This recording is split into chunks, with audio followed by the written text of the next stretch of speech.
Bismillahirrahmanirrahim. Assalamualaikum warahmatullahi wabarakatuh. Ketua Dewan Etik yang sama-sama kita muliakan dan semoga senantiasa dimuliakan Allah Subhanahu wa taala, diberikan kesehatan, usia yang panjang dan penuh dengan keberkahan. Amin. Ketua Pembina yang saya hormati, Ketua Yayasan beserta seluruh jajaran pimpinan Yayasan yang saya hormati, Ketua Stikes beserta seluruh jajaran pimpinan Stikes, saudara yang saya hormati, Bapak Ibu dosen dan saudara-saudara mahasiswa yang saya banggakan. Alhamdulillah rabbil alamin, wa bihi nasta'inu ila umuri wadin, wassalatu wassalamu ala asyrofil anbiya'i wal mursalin wa ala alihi washabihi ajma'in. Asyhadu an la ilaha illallah wa la syarika lah wa asyhadu anna Muhammadan abduhu wa rasuluhu. A'udzu billahi minasyaitonir rajim. La in syakartum la azidannakum wa la in kafartum min adzabil asadid. Puji syukur kita panjatkan kehadirat Allah Subhanahu wa taala pada hari ini. Ada dua angka yang bermakna yang tadi disampaikan oleh yang terhormat Bapak Ketua Dewan Etik. Satu angka 17, yang kedua angka 31. Bukan merupakan angka yang bertolak belakang, tapi saling melengkapi. Bagaimana yayasan ini, mari kita lari dengan usia yang 17, tapi mari kita berpikir dan menggunakan hati dengan usia yang 31.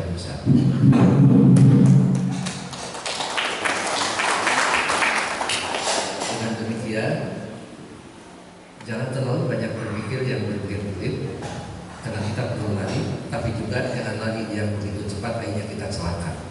Makanya nasihat ini tadi sangat lengkap. Karena sadar selama yang saya tahu tidak pernah menerima bantuan, mungkin sekarang perlu berpikir panjang, bantuan apa yang bisa kita terima yang membuat yayasan dan kampus ini selamat. Oleh karena itu tentu tadi satu SDM, yang kedua mungkin peralatan, itu pun harus melihat keselamatan. Karena tidak sedikit pengalaman di kampus yang sudah yang dibantu adalah alat-alat laboratorium, tapi tidak sedikit kampus harus mengganti itu, padahal awalnya itu adalah bantuan. Nah, saya tidak akan melihat dari itu semua, mudah-mudahan nanti akan terkait, karena insya Allah kita punya ketua pembina yang baru, Bapak Dr. Hadiah, untuk mesti salah, Bapak Dr. Hadiah, dan mudah-mudahan ya beliau adalah aset nasional yang datang dari Kota Garut. Insya Allah akan memberikan berkah kepada kita. Saya akan melihat dari sisi yang lain, satu sebagai anggota pembina, yang kedua sebagai pemegang kebijakan yang ada di Jawa Barat dan Banten. Nah, tentu LLIT ini merupakan kepanjangan tangan dari kementerian, bahwa sekarang orientasi kampus yang merdeka itu akan menyangkut 3 aspek yang utama. Satu, kualitas lulusan. Bicara kualitas lulusan, tidak ada penawaran, apalagi yang menyangkut vokasi, yang menyangkut kompetensi. Jadi tolong Ketua Stikes beserta seluruh jajaran sampai kepada dosen, tenaga pendidik dan kependidikan, tidak ada bisa ditawar kompetensi ini harus lulus 100%. Jadi jangan bangga kalau lulusnya 99%, harus 100%. Kenapa? Bagi masyarakat awam yang tidak tahu akreditasi, bagi masyarakat awam yang tidak tahu perankingan kampus, bagi masyarakat awam yang tidak tahu kualitas dosen dan sebagainya, yang menjadi indikator keutamaan sebuah kampus yang tetap menjadi pilihan dan rujukan dilihat dari sisi lulusan. Lulusan yang seperti apa yang bisa menjadi dasar kepercayaan sebuah kampus dari masyarakat? Lulusan yang bermanfaat di masyarakat, loyalitas atau rutinitas, tetapi tentu dibangun dengan sebuah kompetensi. Itu yang paling utama. Jadi saya ingin dengan ketua pembina yang baru, dengan anggota pembina yang diperpanjang, saya pikir akan selesai, akan diperpanjang. Maka PR yang utama kita bagaimana meningkatkan mutu lulusan melalui ujian kompetensi yang terbaik di Jawa Barat, karena banyak orang yang belajar ke Karsamusada. Mengapa orang lain banyak kekurangan mahasiswa, sementara di Karsamusada masih mampu menyeleksi 1/6?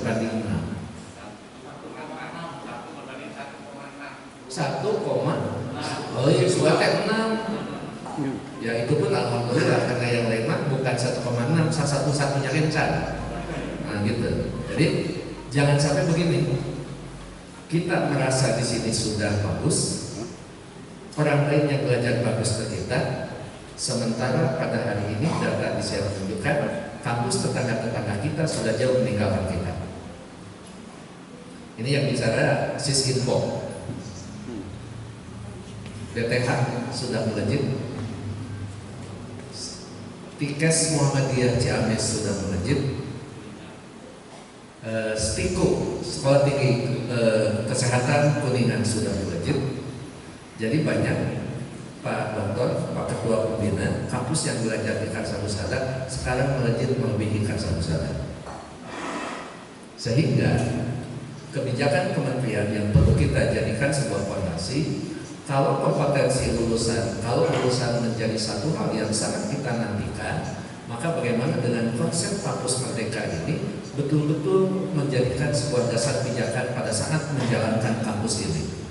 Yang pertama, bagaimana nanti yayasan dengan Stikes mampu memberikan kemerdekaan kepada calon mahasiswa, paling tidak kepada mahasiswa baru. Apa artinya? Jangankan mereka ditanya di mana Anda kuliah, tidak ditanya pun mengatakan kepada yang lain, alhamdulillah saya kuliah di Stikes Karsa Husada. Artinya kampus dan yayasan sudah mampu memberikan kemerdekaan karena mereka bahagia masuk kampus ini. Jadi jangan sampai orang ditanya di mana kuliah, Pak? Ayah, di Garut. Di Garut di mana? Di Garut kan ayamnya orang. Artinya tidak ada kebahagiaan.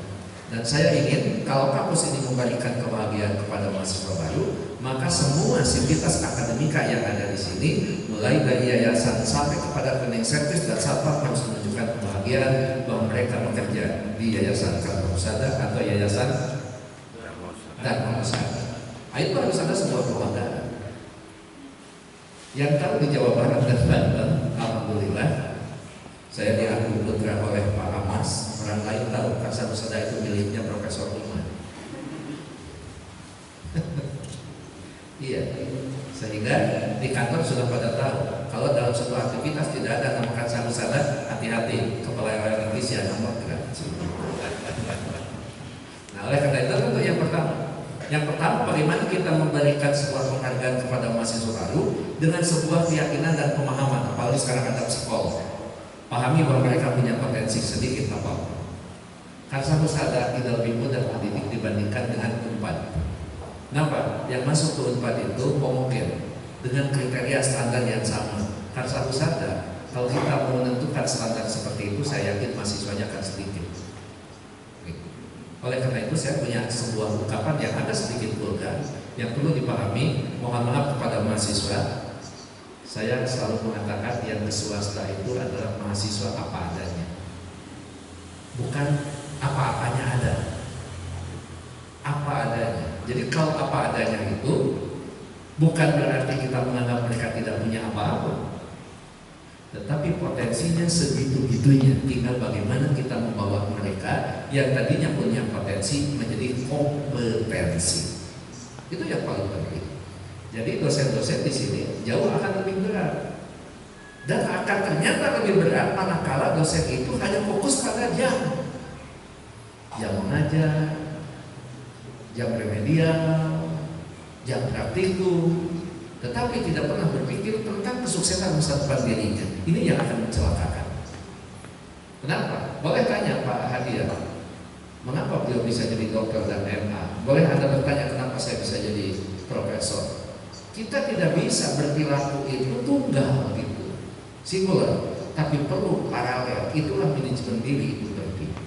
Jadwal tidak bisa ditinggalkan, praktek dan membimbing tidak bisa ditinggalkan, tapi kita juga perlu memetakan sebuah cita-cita masa depan mau kemana. Kenapa? Karena kualitas lulusan ini hanya akan bagus begitu pertama dia berikan kebahagiaan supaya mereka sadar punya potensi dan sadar punya masa depan. Makanya sejak saya bergabung dengan Karsa Husada, Pak Ketua Pembina, yang saya tangkap itu yang pertama kali adalah bagaimana PKKMB dilaksanakan di Karsa Husada harus secara manusiawi, tetapi juga punya orientasi pada profesi dan kompetensi. Alhamdulillah yayasan mendukung, apalagi sudah ada masjid, sehingga PKKBM yang ada di Karsa Husada mampu menunjukkan sebuah warna yang berbeda. Kenapa? Ya harusnya kan itu untuk itu. Kita ingin mencetak generasi yang berkualitas, generasi yang unggul, generasi yang profesional, tapi juga harus memiliki karakter. Karena sekarang dengan tantangan yang ada, dengan COVID-19 ini, tidak cukup kita duduk dengan orang pintar, tapi juga kita membutuhkan orang yang dekat dengan Allah Subhanahu wa Ta'ala. Seperti itu. Oleh karena itu dosen tidak bisa dengan dosen yang seadanya. Ketua Stikes ini punya tanggung jawab yang sangat penting dengan wakil ketua, terutama akademik dan SDM, betul-betul memilih dosen yang bukan hanya pintar, tapi harus punya komitmen dan harus punya integritas. Itu yang kita butuhkan. Kenapa? Kemerdekaan itu hanya akan diberikan oleh orang yang sudah merdeka.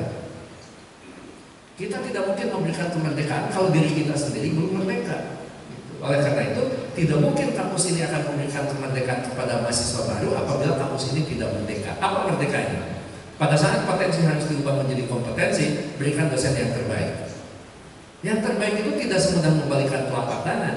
Maka Stikes punya tanggung jawab bagaimana memetakan SDM itu harus mulai sekarang 2021. Jadi harus jelas. Tahun 2021 kalau mau dokter ada berapa? Yang lulus sertifikat pendidik harus berapa? Yang sudah punya jabatan akademik mulai dari asisten ahli sampai ke lektor kepala berapa? Bahkan mohon maaf, guru besar juga tidak ada.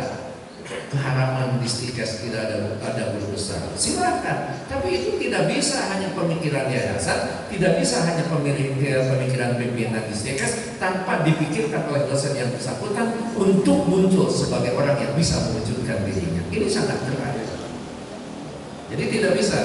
Kalau selama ini saya katakan, saya selalu mengatakan ke apa? Saya selalu mengatakan Karsa Husada, Dharma Husada, apa?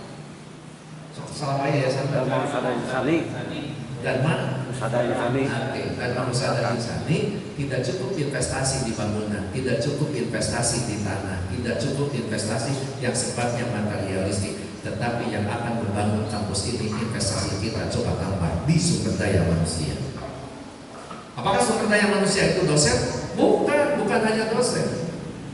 Dosen, pendidik, dan tenaga ke pendidikan. Apalagi sekarang ada sebuah kebijakan dan saya membawa surat edaran yang baru. Bagaimana kemarin siapa yang diundang? Registrasi nomor induk tenaga kependidikan. Jadi sekarang di kampus itu bukan hanya dosen yang punya jabatan fungsional, tenaga kependidikan juga punya hak untuk mendapatkan registrasi. Sehingga di kampus ini juga perlu diidentifikasi tenaga-tenaga fungsional yang non dosen. Perpustakaan, pustakawan, laboratorium, apalagi tidak untuk kemungkinan tadi psikolog, tidak untuk kemungkinan di sini ada dokter, baik dokter umum maupun dokter gigi dan sebagainya. Iya, karena bagaimanapun agak begitu janggal apabila Stikes tidak punya klinik Pak Ketua. Iya, jadi kliniknya jangan klinik apa yang ada di Tarogong. Iya, kliniknya harus klinik atas nama Karsa Husada yang merupakan sebuah inkubator yang bisa dilihat oleh orang bahwa ini Stikes gitu. Ya, jadi jangan hanya Stikes bawa mobilnya, tapi Stikes harus ada kliniknya. Itu di mana silakan. Itu investasi untuk apa? Untuk membangun kemitraan. Kalau di sini ada sebuah inkubator. Nah, kemerdekaan yang akan mengangkat potensi menjadi kompetensi tentu yang pertama adalah kualitas tenaga pendidik dan kependidikan, sehingga mulai tahun ini perlu ada sebuah upaya mengembangkan kapasitas baik dosen maupun tenaga kependidikan. Jadi tidak cukup, apalagi Pak Ketua ini di Bapenas paham betul kualitas kita ya pendidikan tidak menentukan, tapi secara formal dengan tingginya kualitas pendidikan cara berpikir akan berbeda. Jadi kita jangan puas kalau tenaga non pendidik ini cukup SMA, nggak bisa. Sekarang sudah tidak bisa lagi SMA, naikkan ke S1. Dosen tidak bisa S2 terus, apalagi kalau tenaga pengajar terus. Nah tinggal nanti bagaimana yayasan. Yayasan apakah sudah berani untuk mengeluarkan SK tetap yayasan dengan segala konsekuensinya? Tetapi tentu ini harus dibantu dalam menentukan kriteria siapa yang akan diangkat menjadi dosen tetap yayasan, betul-betul direkomendasikan dengan cara yang terbaik oleh pimpinan Distikes. Ya. Baik tenaga pendidik maupun tenaga kependidikan. Yang kedua apa? Yang kedua, pada saat potensi mau diangkat jadi kompetensi, tidak cukup hanya dosen, tetapi laboratorium atau sarana pembelajaran. Mohon maaf, saya melihat jumlah mahasiswa kita berapa ribu? 1.600. Komputer ada berapa? 88. Silakan itu berapa persentasenya, memungkinkan apa tidak? Dengan komputer, uji kompetensi dilaksanakan di kampus sendiri, itu memberikan sebuah kekuatan tentang keyakinan dan kepercayaan diri mereka dibandingkan kita ikut tes uji kompetensi di tempat lain. Itu perlu dipikirkan. Jadi tidak menutup kemungkinan pada saat kalau kita memandang pengadaan barang seperti itu mahal, maka kita perlu mulai terbuka dengan bantuan. Tapi bantuan yang akan membawa keberkahan, bukan bantuan membawa kemudaratan. Itu yang perlu dipikirkan. Dan saya yakin ketua pembina sangat paham tentang ini. Jadi janganlah menerima bantuan yang membuat kita terseret ke pengadilan. Tetapi bantuan yang betul-betul tidak mengganggu, tapi betul-betul mendorong. Ya, apalagi kalau nanti ada testing PNS DPK, hanya sampai saat ini apa tidak ada, yang ada banyak yang pensiun. Ya, gitu. Yang ada banyak yang pensiun. Penerimaan PNS DPK sampai saat ini tidak. Oleh karena itu, bantuan pemerintah itu dikompensasikan melalui tunjangan profesi dosen dalam bentuk penerimaan sertifikat sebagai pendiri. Oleh karena itu, Pak Kus, ini tugas Pak Kus, Pak Ella tidak bisa main-main dengan sertifikasi dosen. Jadi betul-betul perlu didorong supaya mereka lulus.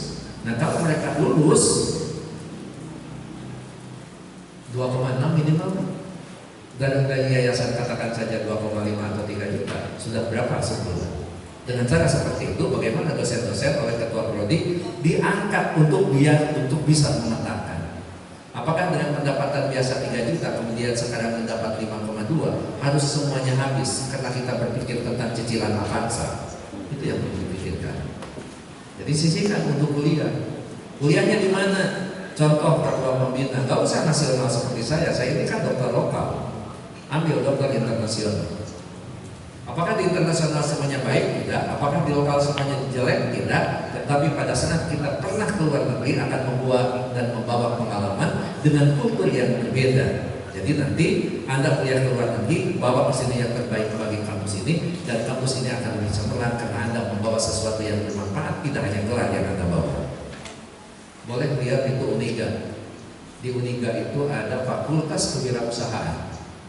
Sekarang ketua yayasannya itu adalah lulusan kalau tidak salah Melbourne University.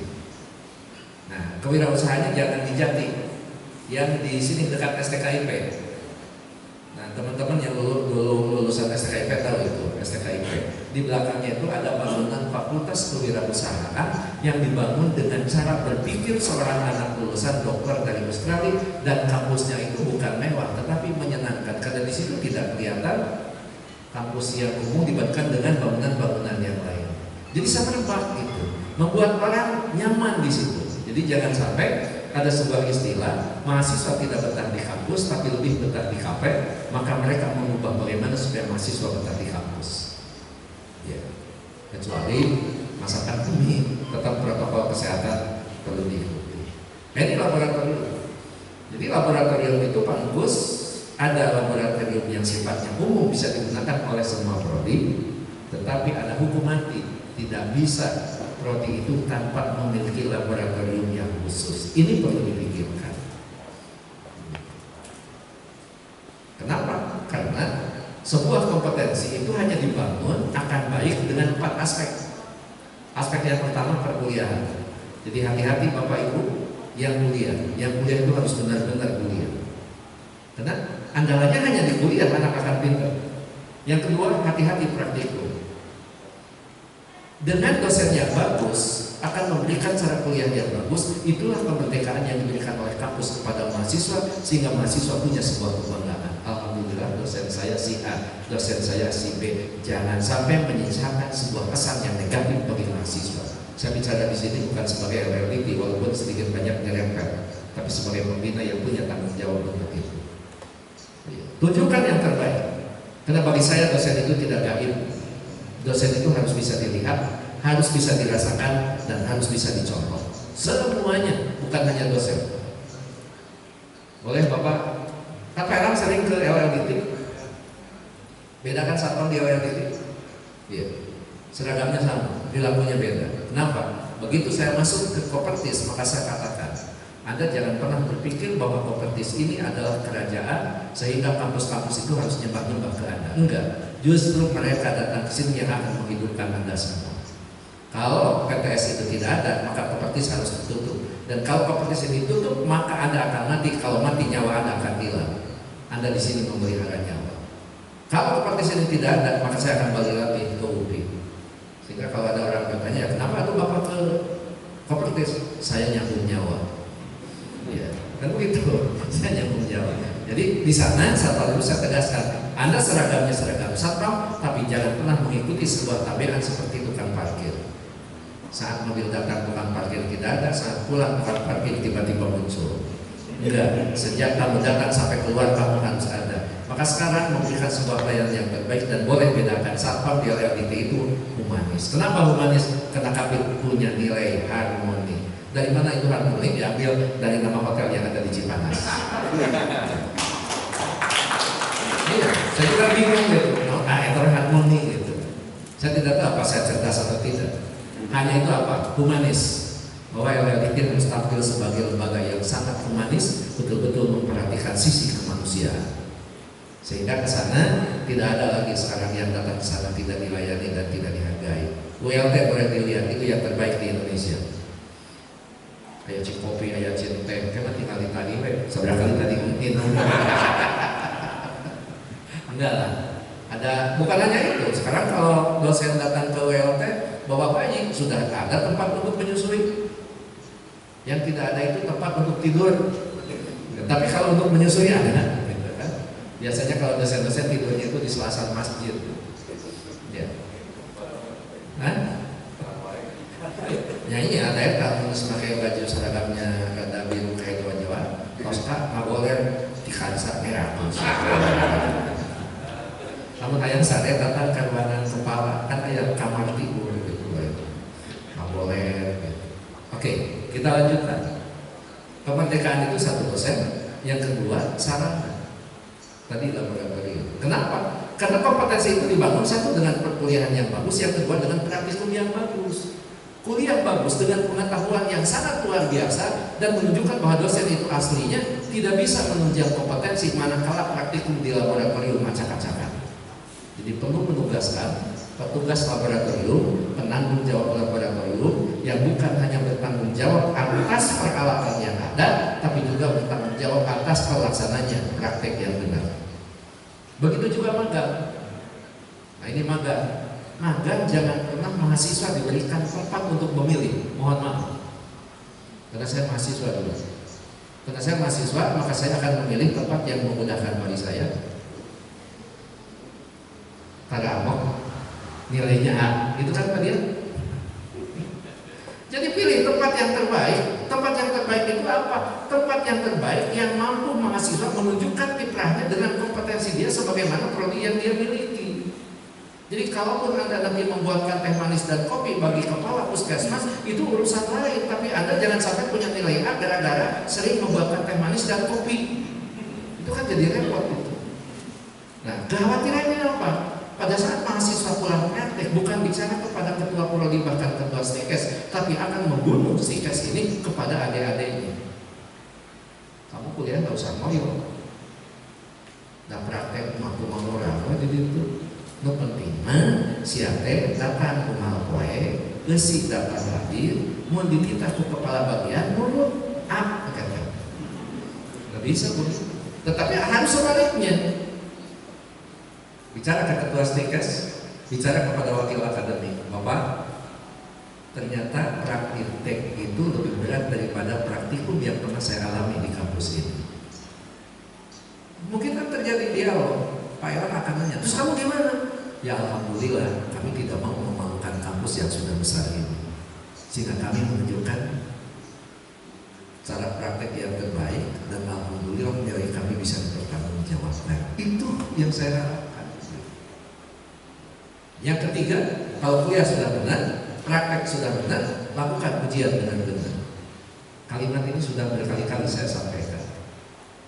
Jangan sampai di swasta ada sebuah istilah, semakin banyak mengulang, semakin banyak pemasukan bagi dosen. Dan ini perlu dihindari. Caranya seperti apa? Ya kan? Nanti visi dosen hitung-hitung. Mahasiswa 20, luluskan 10, ambil 10 kayak cadangan, akan beli bensin, boleh gitu. Ya. Dan mudah-mudahan sudah enggak kan? Mudah-mudahan. Awas, terima kasih. Ya. Ujian yang benar. Betul-betul ujian itu menyangkut dengan apa yang kita berikan, menyangkut tentang apa yang akan mereka lakukan. Mudah-mudahan dengan cara seperti itu, maka saya ucapkan selamat kepada yang mendapatkan nilai yang tertinggi. Tetapi tantangan yang paling besar adalah bagaimana Anda mempertanggungjawabkan nilai itu. Jangan sampai nilai tinggi dihasilkan dari subsidi silang. Apa subsidi silang? Tugas tempo kabaku, ujian ngalir kakak-kakak, Noel kahareu, nyiku kakenca, malik katukang lembaran dicopot, nampak terus aku dari. Nanti Anda diumumkan sebagai sudawan terbaik, tetapi masyarakat kampus tidak akan tepuk tangan. Yang ada menyepelekan Anda.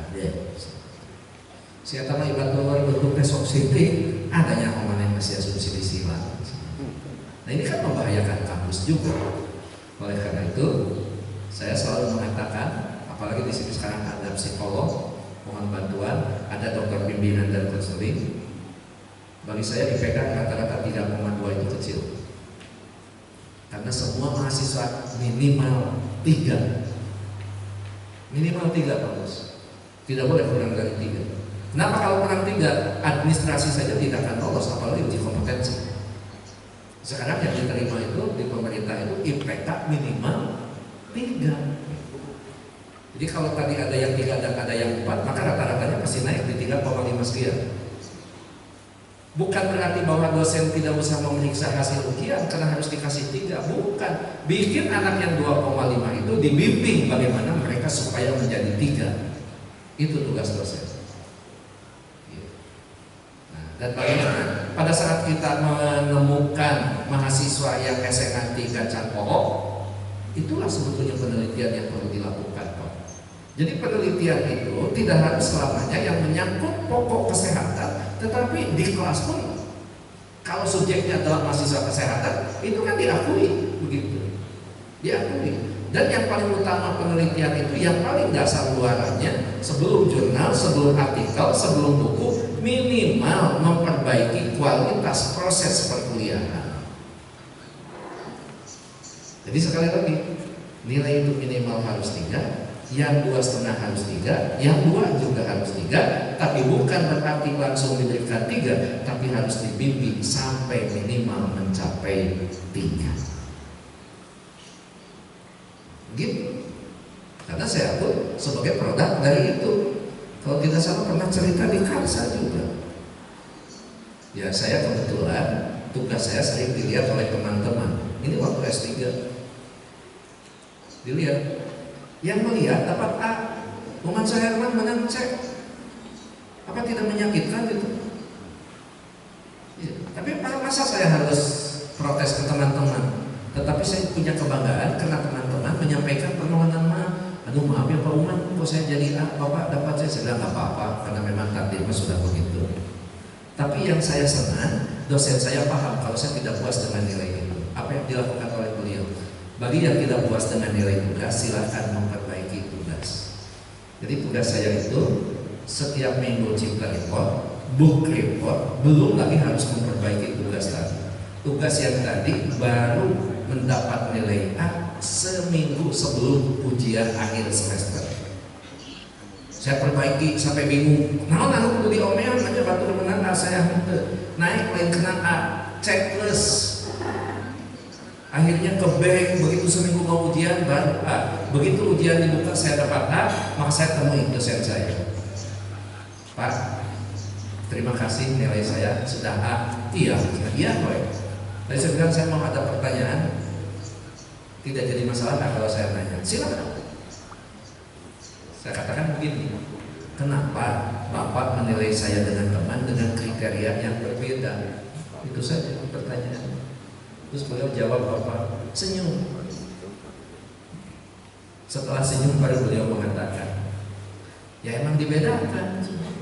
Emang beda kriteria. Sehingga kenapa Pak? Yang lain kalau lulus dari S3 ini mereka akan kembali ke kampusnya masing-masing. Tapi kalau Uman lulus jadi dokter akan menggantikan Bapak. Di situ baru saya sadar, baik. Dan ternyata alhamdulillah beliau mantan ketua APTISI ABPTSI itu, kantornya di LLDT sekarang. Maka sekarang saya bisa menggantikan dan duduk di tempat beliau. Profesor Jawa. Jadi tentu ke mahasiswa juga perlu ada sebuah orientasi penyesuaian bahwa memang hidup itu tidak semudah membalikan telapak tangan, tapi perlu perjuangan. Dan mahasiswa dibawa ke arah itu. Dengan cara seperti itu, begitu dia datang, kita hargai, maka dia akan punya harapan, tidak menutup kemungkinan yang tadinya tidak memilih karsa nanti menjadi rasa syukur yang ada. Alhamdulillah saya tidak diterima di Unpad, diterima di Karsa, ternyata di Karsa punya harapan masa depan. Itulah pendidikan yang perlu disadari oleh semua, bukan hanya dosen tapi juga oleh mahasiswa, bahwa pendidikan itu adalah investasi masa depan. Yang kedua, potensi diangkat menjadi kompetensi. Kalau sudah begitu, maka tadi yang disampaikan oleh Ketua Stikes, kita tidak hanya memberikan kemerdekaan pada saat masuk, kita tidak hanya memberikan kemerdekaan pada saat proses. Ini tugas berat Ketua Senat Akademik. Ya, jadi Ketua Senat Akademik itu jangan hanya ikut prosesi. Di kampus-kampus yang lain, Senat Akademik itu ayatnya memprosesi walaupun pakai toga, tapi pekerjaan yang lain tidak dikerjakan. Bagi kerjaan. Yang terakhir, kalau merdeka pada saat masuk sudah, merdeka saat proses sudah, maka potensi berubah menjadi kompetensi. Kompetensi yang harus berubah, dia siap mengikuti apa?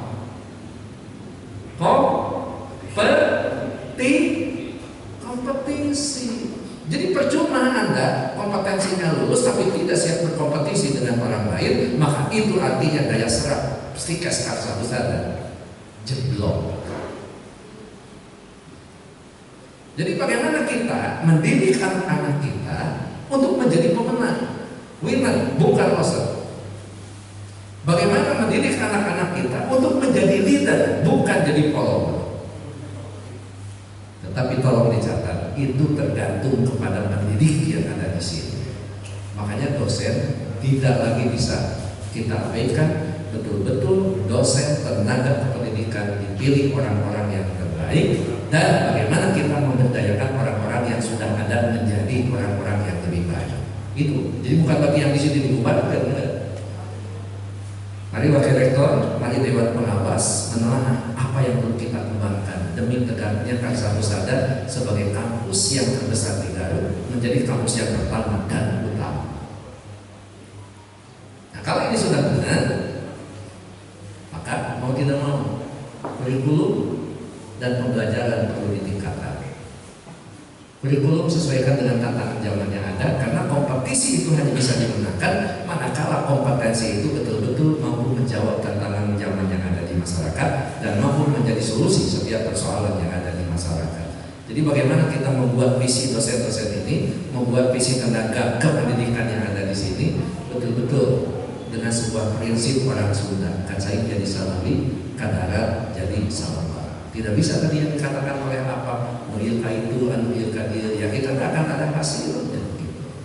Jadi di MJ almarhum selalu mengatakan, ada orang setengah berani, ya, ada orang takut, ada orang yang berani. Kalau dia bersatu minimal setengah berani, gitu kan. Tapi kalau ini orang berani, tapi tidak ada sebuah kesatuan, maka bangsa ini sebetulnya bukan hanya persatuan, tapi kesatuan. Kesatuan itulah dialektis saya bungkus, saya bingkai dengan sebuah tata nilai yang tadi kalimat satu kalimat atau satu kata, harmoni. H-nya humanis, A-nya akuntabel, karena kami adalah kantor pemerintahan, suatu saat diperiksa oleh inspektorat, PPK dan sebagainya. Jadi apapun yang kami lakukan bisa dipertanggungjawabkan, akuntabel. R, religius. Tidak bisa kita melupakan itu semua, karena ternyata kehidupan ini tidak cukup hanya menggunakan logika, tapi harus juga menggunakan iman. Apalagi M, manajerial. Jadi harus jelas.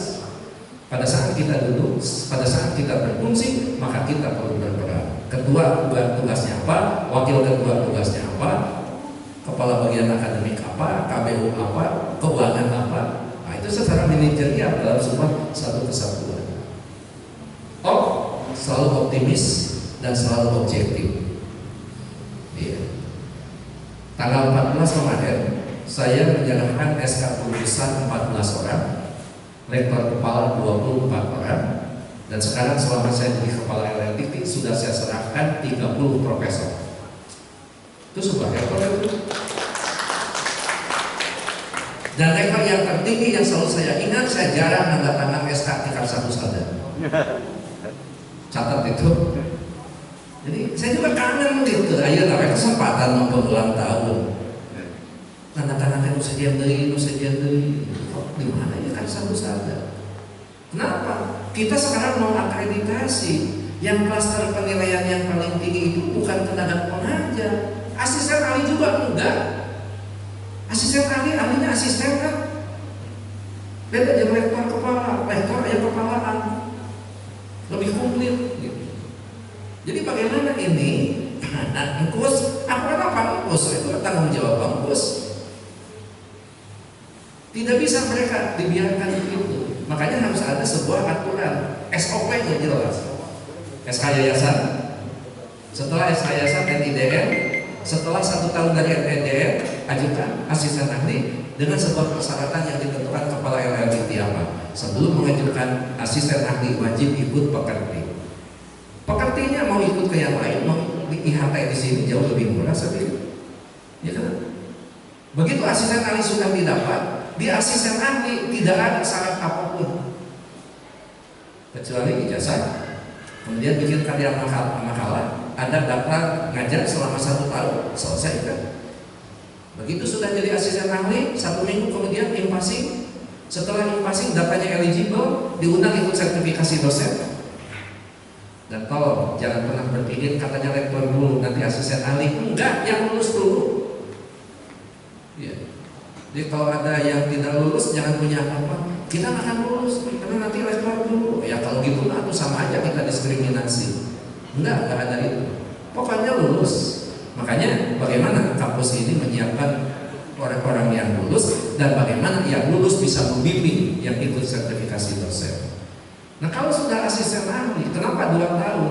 2 tahun itu maksudnya begini, karena memang kampus yang belum merdeka itu ketua kesehatan. Dengan kampus merdeka, kalau yang lain begitu izin prodi keluar, maka otomatis akreditasinya didapat dengan angka baik itu. Tapi kalau yang namanya stikes tetap 2 tahun harus akreditasi.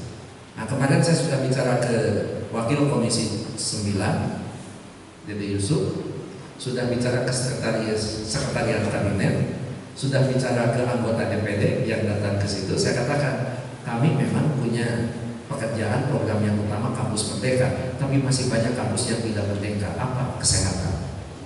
Kenapa tidak merdeka? 1 harus akreditasi lagi, yang kedua pada saat akreditasi harus bayar kan itu. Saya kalau dengan LAPTKS-nya setuju, itu bayarnya yang tidak setuju. Dan kalau belum harus bayar, mudah-mudahan itu Pak Hadiat melalui Bappenas bisa menganggarkan untuk membantu pendidikan tinggi kesehatan, karena pada saat akreditasi dituntut bayar yang tinggi, ujung-ujungnya mahasiswa juga yang repot. Ya, kan seperti itu. Oleh karena itu tentu saya ingin jangan sampai bayaran sudah tinggi, kriteria sudah 9, tapi nilai nanti masih gitu. Inilah sebuah tanggung jawab. Tetapi tolong akreditasi ini bukan awal, tapi muara. Kalau tadi sudah bagus, jangan khawatir tidak bagus. Yang jelas kalau ini agak terbatas, saya ini tadinya melihat ada nggak sebuah perkembangan dari tiap tahun yang dikembangkan oleh Bapak Ketua dan kawan-kawan. Itu yang saya butuhkan. Pada 1 tahun pertama perkembangan dosen, pendidikannya ini, jabatannya begini, penelitiannya begini. Nah, sekarang juga harus menjadi catatan. Dulu waktu akreditasi pertama perkembangan dosen seperti apa, kemudian perkembangan kedua sekarang pada saat akreditasi seperti apa. Kalau tetap ya nggak bisa nilainya berubah. Itu beratnya, sehingga akreditasi itu tidak hanya menyangkut formalitas, tapi betul-betul ada sebuah keinginan, disitulah kemerdekaan kampus, sehingga akreditasi bukan lagi sesuatu yang diharuskan, tapi perlu dipikirkan oleh kampus kalau kita bisa sudah meningkat atau tidak. Kalau kita sudah yakin akan meningkat, lakukan reakreditasi. Tapi kalau kita belum meningkat, ya udahlah yang lama saja daripada ribuh-ribuh gitu. Sambil memperbaiki diri, yaitu kampus merdeka dalam hal akreditasi. Iya. Jadi reakreditasi itu betul-betul dosennya sudah meningkat. Satu tadi yang diusulkan rasio. Oke. Ini perlu ada sebuah kesepakatan antara yayasan dengan Stikers. Rasio. Kalau memang dosennya sulit, ya mahasiswanya jangan terlalu banyak, kampus. Iya kan gitu. Nanti tinggal berpikir, kalau urusannya uang, apa yang perlu diefisiensikan? Contoh, di sini kan kerja sampai Sabtu. Apakah dengan kerja sampai Jumat akan memberikan sedikit efisiensi supaya memberikan sebuah keseimbangan pekerjaan baik bagi yayasan maupun bagi warga Stikers itu sendiri? Ini kan perlu dikaji gitu. Jadi jangan sampai memaksakan, karena saya yakin kalau Pak Hadiat hitung-hitungannya sangat luar biasa. Karena saya juga merasakan betul pada saat kampus hanya sampai hari Jumat dibandingkan dengan hari Sabtu, paling tidak listrik cair. Kuota gitu. Yang tidak boleh itu, yang tidak boleh kampus tutup tapi dosen tetap kadir, digawe di dia, nah gawean sorangan, nah itu yang tidak boleh. Ya, jadi kalau kerja punya sendiri ya di rumah, jangan di kampus. Kalau ada di kampus harus merupakan sebuah proyek yang akan menjadikan income generating bagi kampus. Jadi ada kira nyumbang ke listrik, nyumbang ke cair, nyumbang ke kuota, nah gitu. Karena saya yakin dengan cara hidup seperti itu, insya Allah rezeki tambah berkah. Ada 2 video yang viral saat ini dari saya. Satu yang menyangkut uang, yang itu disukai oleh mama. Ya, karena ibu-ibu sangat senang dengan itu. Cari uang sebanyak-banyak, mesti kalau suaminya datang langsung videonya kasih. Tuh cepat uang tenan duit loa. Tetapi tidak diikuti dengan penyelesaiannya, bahwa cari uang secara halal, cari uang dengan jujur, dan cari uang dengan tidak menyalahgunakan kewenangan. Insya Allah uang itu akan berkah dan tepat di orang yang tepat. Yang kedua apa? Saya juga tidak tahu, sekarang sedang viral lagi tentang orang tua. Dan saya yakin betul, saya tidak mungkin bisa begini kalau tidak menempatkan orang tua sebagai orang yang sangat terhormat dan tidak menempatkan guru sebagai orang yang sangat berjasa. Iya, itu Allah itu akan sangat jauh kalau kita tidak menempatkan kedua mereka. Bahkan saya menggunakan dengan kalimat yang sedikit vulgar, mungkin orang-orang hukum dan manajemen tidak setuju dengan kalimat saya. Saya mengatakan kamu dipanggil ke kolot. Nah, betul. Itu contohnya Pak Hadiah. Dipanggil ke kolot, datang sama doa amat tak sibuk rumah oke. Saya juga begitu Pak. Namun cek ibu, man, Hadiah itu. Walaupun saya sedang rapat, tinggalkan saya. Atasan saya ambek, ya tinggal saya bilang ke beliau, bentar, pun biar orang Garut. Kalau dia menempatkan orang tuanya yang terbaik, maka dia akan mengizinkan, kecuali dia yang tidak menghargai kedua orang tuanya. Dan saya yakin ajar atasan saya begitu. Ya, jadi tidak bisa kalau dengan orang tua merusak hukum, apalagi tadi di televisi orang tua dibuat gara-gara warisan dibagi ke. Ya Allah, ya Rabbi, ya jauh mana gitu. Gara-gara mobil wae orang tua digubah. Iya, mobil di bapana, indungna ayah keneh gitu, bapana tos maut, indungna ayah, jadi bikin mereka budakna digugat. Ya Allah, ya Rabbi. Mau bagaimana mereka punya rezeki yang berkah dengan cara seperti itu?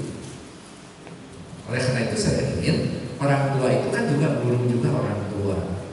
Jadi mohon maaf ya, Mudah-mudahan saya senangnya di Kansa ini apa? Satu kan banyak syukuran.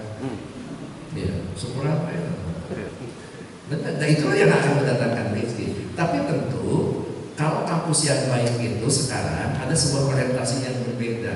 Tidak bisa kampus yang baik itu biaya itu didasarkan dari pendapatan mahasiswa. Nah, ini harus menjadi pemikiran di antara kita, yayasan dengan STIKES. Jadi kampus yang baik itu, yang unggul itu, biaya operasional kampus tidak 100% dari mahasiswa.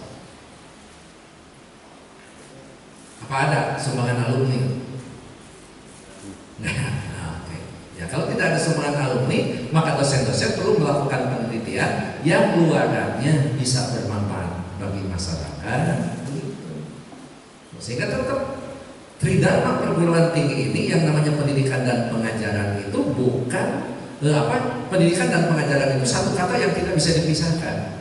Jadi mohon maaf Bapak Ibu dosen, sekolah teh hukumnya wajib karena pendidikan. Yang kedua, sama wajibnya dengan ngajar, sama wajibnya dengan meningkatkan jabatan akademik dosen. Karena pada saat akreditasi mau dilakukan, kondisi dosen itu yang dilihat. Apa kondisi dosen yang dilihat? Satu, pendidikannya. Semakin tinggi pendidikannya, prodi itu semakin bagus.